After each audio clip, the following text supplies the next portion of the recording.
Hello friends, welcome on my channel everyday dose. Start करते हैं। सबसे पहले हम स्टार्ट करेंगे एमपीपीएससी के 2021 के प्रीलिम्स पेपर से। आप ये देख सकते हैं। हम आज इस पेपर को सॉल्व करेंगे। इसमें से हम ज़्यादा क्वेश्चन नहीं सॉल्व करेंगे क्योंकि इसके स्टैटिक पार्ट को भी हम कवर करेंगे। क्वेश्चन 1 ये पूरी नदियों से रिलेटेड है। इसकी सहायक नदियाँ और मेन नदियाँ, इस कथन से अपन रिलेटेड सभी को अपन इस क्वेश्चन को सॉल्व करेंगे।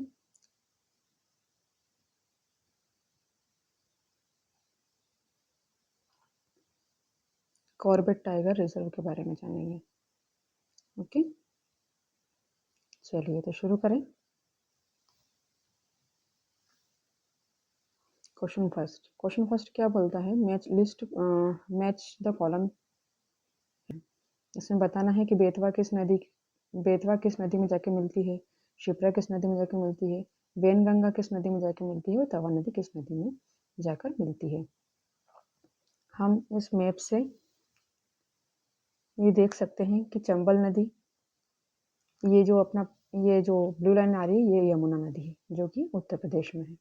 अब आप ये देख पा रहे होंगे बनास नदी चंबल नदी में जाके मिल रही है और चंबल नदी यमुना नदी में मिल रही है और यमुना नदी आगे गंगा नदी में मिलेगी। सिंध, बेतवा, दहसन ये सब यमुना नदी में मिल रही है। तो हम इसमें देखते हैं कि बेतवा नदी किस में मिल रही है? यमुना नदी में। बेतवा नदी यमुना में मिल रही है। ये दिख ही रहा है बिल्कुल साफ साफ। मैप से हम देख लेंगे कि बेतवा नदी यमुना में मिल रही है। मैप से करेंगे क्वेश्चन तो बहुत जल्दी याद हो जाएगा और हमेशा याद रहेगा। तो हम देख पा रहे हैं कि ए का सेकंड किस में है? बी वाले पार्ट में। ठीक है, इससे तो हमें आंसर मिल गया, बट हम इन पूरी 8 नदियों के बारे में जानेंगे। स्टैटिक पार्ट को भी कवर करते हुए चलना। चलिए पढ़ते हैं बेतवा नदी के बारे में। बेतवा जो नदी है वो यमुना नदी की एक सहायक नदी है। यह मध्य में विंध्य पर्वत श्रृंखला से निकलती है और उत्तर प्रदेश पहुंचने से पहले मध्य प्रदेश से होकर बहती है और कहाँ पर मिलती है? हमीरपुर के पास यमुना नदी में मिल जाती है। ठीक है, और पूरा सफ़र कितना तय करती है? 590 किलोमीटर। बेतवा नदी की 2 प्रमुख सहायक नदियाँ हैं। बेतवा नदी की भी सहायक नदी है हलाली और धसान। हलाली धसान पहले बेतवा नदी में मिलती है, बेतवा नदी जाके यमुना नदी में मिलती है और यमुना नदी आगे जाके गंगा नदी में मिलेगी। ठीक है, यमुना नदी गंगा नदी की एक प्रमुख सहायक नदी है। यह निचले हिमालय की बंदरपूर्ण चोटियों के पास यमुनोत्री ग्लेशियर से निकलती है। ओके, यमुना की कुछ सहायक नदियां हैं। यमुना नदी की टोन्स, हिंडन, केम, बेतवा और चंबल। ठीक है, यमुना नदी में जाकर मिलती है। अगर Betwa is a tributary of Yamuna river. It originate in the Vindhya mountain range in Madhya Pradesh. Okay, and before reaching Uttar Pradesh से पहुंचने से पहले वो मध्य प्रदेश से होकर निकलती है। It joins Yamuna River near Hamirpur after traveling 590 kilometers. Betwa River has 2 major tributaries, Halali and Dhasan River. Yamuna River, a major tributary of the Ganga River, originates from the Yamunotri Glacier near the Bandarbanch peaks of lower Himalayas. It travels up 1,376 kilometers and joins the Ganga at Triveni Sangam, Prayagraj, Allahabad. Some of the tributaries of Yamuna rivers, Hindon, Tons, Betwa, Chambal and so on. Okay, ठीक है। अब हमें चंबल नदी के बारे में पढ़ना है। अगर हम क्वेश्चन में देखें, हमने बेतवा रिवर कंप्लीट कर लिया। चंबल नदी के बारे में हम चंबल रिवर के बारे में पढ़ते हैं। चंबल नदी का उद्गम जाना पावा पहाड़ी महू इंदौर से हुआ है। इसकी लंबाई 960 किलोमीटर है। चंबल नदी उत्तर प्रदेश के इटावा जिले में यमुना में मिल जाती है। ठीक है, चंबल नदी की सहायक नदियाँ कौन कौन सी है? शिप्रा को मालवा की गंगा भी कहते हैं जो कि इंदौर जिले से निकलती है। शिवना नदी में जाकर मिलती है। ये शिवना नदी के किनारे मंदसौर शहर स्थित है। काली सिंध नदी जो कि चंबल की सहायक नदी है। काली सिंध नदी का उद्गम बागली गांव देवास से होता है। पार्वती नदी का उद्गम आष्टा सीहोर से होता है। कूनो उद्गम शिवपुरी पठार से होता है। इस नदी के किनारे पालपुर कूनो वन्य जीव अभ्यारण्य स्थित है। बनास नदी भी चंबल में जाके मिलती है। सीप नदी जो श्योपुर से निकलती है और वो भी चंबल में जाकर मिलती है। फिर हम पढ़ेंगे वेनगंगा नदी के बारे में। मध्य प्रदेश के सिवनी जिले में वेनगंगा नदी का उद्गम स्थल है, जो कि मुंडारा गांव से निकलती है। इसकी लंबाई 569 किलोमीटर है और ये बालाघाट जिले से होते हुए वर्धा नदी में मिलती है। और ये कौन सा संगम बनाती है? प्राणहिता संगम। याद रखना है आपको कि वेनगंगा नदी के वर्धा नदी में मिलने पर कौन सा संगम बनाती है? प्राणहिता संगम। कान्हा नदी, बावनथड़ी नदी, पेंच नदी इसकी सहायक नदियाँ हैं। किसकी सहायक नदियाँ हैं? वेनगंगा नदी की। आगे जाकर यह नदी गोदावरी नदी में मिलती है। अभी जो मेज द कॉलम का जो आंसर है उसमें ये देखना है आपको कि वेनगंगा नदी काय में मिलती है। में इसका राइट आंसर होगा वेनगंगा नदी गोदावरी नदी में जाकर मिलती है। ओके, अब वेनगंगा नदी का उपयोग रुडयार्ड किपलिंग द्वारा द जंगल बुक और द सेकंड जंगल बुक में किया गया है। इसमें मोगली की कहानियां हैं। ठीक है, अब हम देख लेते हैं नर्मदा नदी के बारे में। नर्मदा नदी का उद्गम स्थान कहाँ है? मध्य प्रदेश के अनूपपुर जिले में अमरकंटक से निकलती है। अमरकंटक अनूपपुर जिले में है। ओके, नर्मदा कुंड से निकलती है। अमरकंटक मेकाल पर्वत पर स्थित है। इस नर्मदा नदी की प्रमुख सहायक नदियाँ 41 है। अभी तो पूरी याद करना एक बहुत बड़ी बात है। ये नर्मदा नदी के बारे में तो एक डिटेल वीडियो बनाना होगा, क्योंकि इसमें बहुत सारी चीज़ें, एक तो जलप्रपात वाटरफॉल्स भी बहुत सारे हैं, बांध भी हैं, बहुत सारी चीज़ें हैं नर्मदा नदी के बारे में, तो उसके लिए एक अलग ही वीडियो बनाना होगा।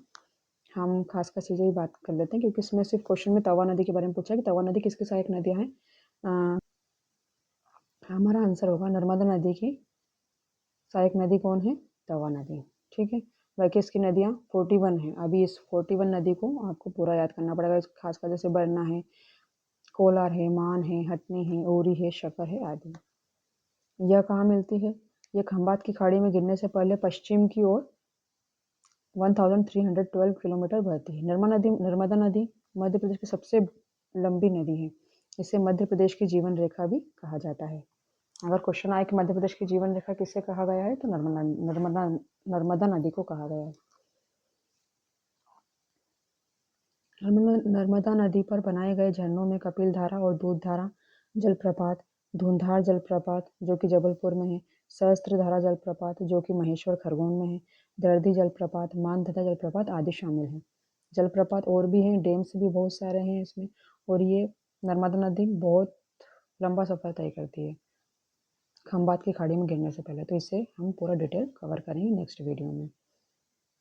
ठीक है, मध्य से गुजरने वाली कर्क रेखा को प्रभावित करती है।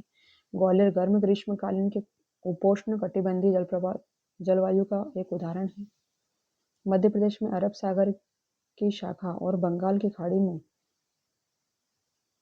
मध्य प्रदेश की अरब सागर की शाखा, बंगाल की खाड़ी की शाखा दोनों से वर्षा होती है। अब हमें ये भी चेक करना होगा। नेक्स्ट चेक करेंगे, राज्य की लगभग 50% वर्षा दक्षिण पश्चिम मानसून से होती है क्या? ये चारों फैक्ट्स को हमें चेक करना होगा। ठीक है, हम इसे दिसंबर से फरवरी जो कि सर्दी का रहता है, मार्च से मई जो कि गर्मी का रहता है, बरसात का मौसम जो रहता है जून से अक्टूबर के साथ रहता है। यह एक उपोष्ण कटिबंधीय जलवायु इसमें पाई जाती है। मध्य प्रदेश की जलवायु कर्क रेखा से प्रभावित होती है, जो राज्य से होकर गुजरती है। आपको तो पता है कर्क रेखा मध्य प्रदेश के राज्य से भी होकर गुजरती है। गर्मियों के महीने में ग्वालियर की जलवायु अधिक गर्म रहती है। ठीक है, मध्य प्रदेश में अधिकांश वर्षा दक्षिण पश्चिम मानसून के माध्यम से होती है। ये बात भी सही है। अपने स्थान के कारण मध्य प्रदेश में अरब सागर और बंगाल की खाड़ी दोनों की शाखाओं से वर्षा होती है। फिर क्या बोला? दक्षिण पश्चिम मानसून गर्मियों के मानसून के मौसम के दौरान देश भर में रहता है। इस समय के दौरान देश को अपनी वार्षिक वर्षा का लगभग 75% प्राप्त होता है।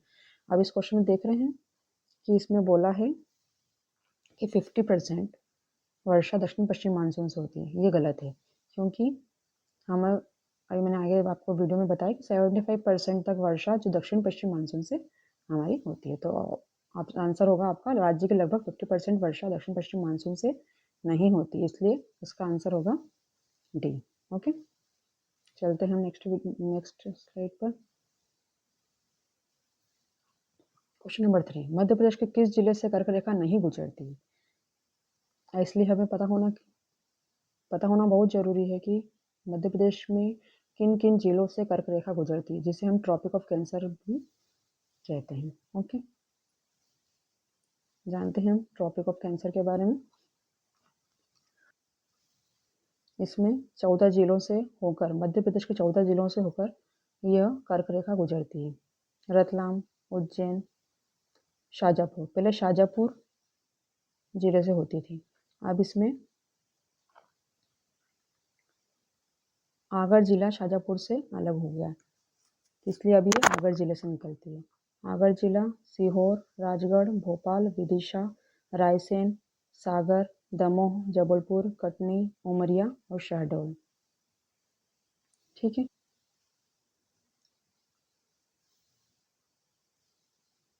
कर्क भूमध्य रेखा के उत्तर में है, जो भारत के मध्य से होकर गुजरती है। कर्क रेखा 17 देशों से होकर गुजरती है, भारत भी उनमें से एक देश है। भारत में 8 राज्यों से होकर यह कर्क रेखा गुजरती है, याद रखना है आपको। गुजरात, राजस्थान, मध्य प्रदेश, छत्तीसगढ़, झारखंड, पश्चिम बंगाल, त्रिपुरा और मिजोरम। ओके, अभी मैं आपको बता ही दिया, कर्क रेखा 14 जिलों से होकर गुजरती है। अब इसे याद करने की ट्रिक आप ये यूज कर सकते हैं, रहुआ, राशि, भवरासा, दमजब, कटनी, उमराशा। र से रतलाम, उ से उज्जैन, आ से आगर, रा से राजगढ़, शी से सीहोर, भ से भोपाल, व से विदिशा, र से रायसेन, सा से सागर, दम से दमोह, जब से जबलपुर, कटनी से कटनी, उमरा से उमरिया और श से शहडोल। ठीक है, आगर मालवा भारत के मध्य प्रदेश राज्य में 51वें जिले और नगर पालिका है। आगर मालवा को शाजापुर से अलग किया था 2013 में। फिर एक फैक्ट और जान लेते हैं, कर्क रेखा मध्य प्रदेश के मालवा के मध्य से गुजरती है। माही नदी कर्क रेखा को 2 बार काटती है। कौन सी, अगर क्वेश्चन एग्जाम में आ जाए कि माही नदी कर्क रेखा को कितनी बार काटती है, तो इसका आंसर होगा 2 बार। ठीक है, या फिर हो सकता है कि कर्क रेखा को 2 बार कौन सी नदी काटती है, तो माही नदी। Question number 6, Corbett tiger reserve is located in which Indian state? हमें बताना है कि कॉर्बेट टाइगर रिजर्व राजस्थान में है, मध्य प्रदेश में है, उत्तराखंड में है या वेस्ट बंगाल में है। तो इसका राइट आंसर होगा उत्तराखंड। इसका राइट आंसर होगा Uttarakhand. Jim Corbett national park के बारे में जान लेते हैं। जिम कॉर्बेट नेशनल पार्क का एक नाम रामगंगा नेशनल पार्क भी है।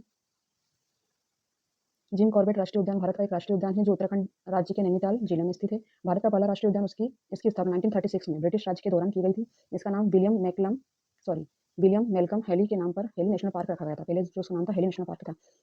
भारत की आज़ादी के लगभग एक दशक बाद 1956 में शिकारी और प्रकृतिवादी जिम कॉर्बेट के नाम पर इसका नाम कॉर्बेट नेशनल पार्क रखा गया।